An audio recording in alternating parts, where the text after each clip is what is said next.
Pemerintah memberlakukan larangan mudik mulai tanggal 6 hingga 17 Mei 2021.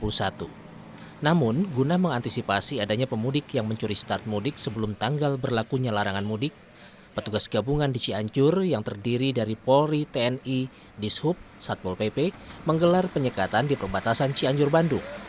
Selain itu, petugas juga melakukan penyekatan di setiap perbatasan Cianjur yang menghubungkannya dengan kota lain.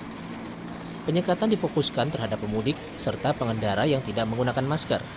Setiap kendaraan roda 2 maupun roda 4, bahkan mobil angkutan umum yang datang dari arah Bandung diberhentikan oleh petugas.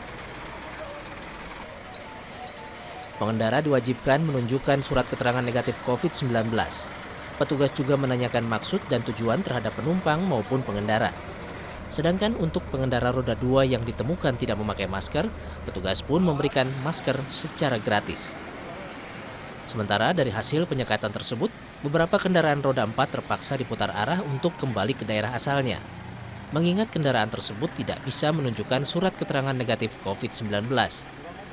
Selain itu, ditemukannya masih banyak pengendara yang melanggar protokol kesehatan COVID-19 yang diketahui tidak memakai masker.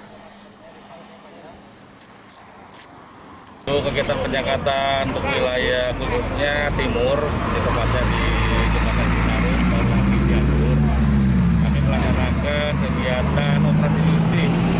Yang pertama operasi justisi, yang kedua penyekatan daripada antisipasi pemudik yang akan memasuki wilayah Cianjur. Untuk kami petugas gabungan, pelaksanaannya dari mulai kemarin sampai dengan tanggal 22 daripada bulan Mei. Antisipasi daripada penerapan protokol kesehatan pendisiplinan terhadap masyarakat yang memasuki wilayah Cianjur. Menurut petugas, penyekatan ini dilakukan sebelum tanggal diberlakukannya larangan mudik. Hal ini dilakukan sebagai upaya mengantisipasi adanya pemudik yang mudik lebih awal. Angga Riyadi, Kompas TV, Cianjur, Jawa Barat.